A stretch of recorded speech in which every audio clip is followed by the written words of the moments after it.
Hi guys! Gagawa po ako ng miso shiro. Magluluto ako. Yan po ulam ng mga pasyente namin. Ano ba to? Anong tawag sa English ng Rojo Home? Caregiver. Ha? Nasa caregiver po ako ngayon. Araw ng work. Para may pera.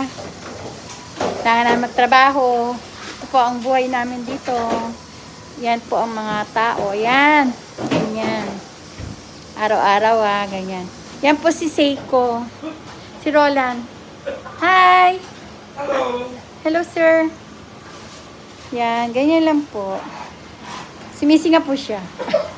May sipon po siya. Yan. Ganyan. Ba't ako wala? Hindi ko maano ang sarili ko. Ito po ako. Yan. Bye! Thank you for watching.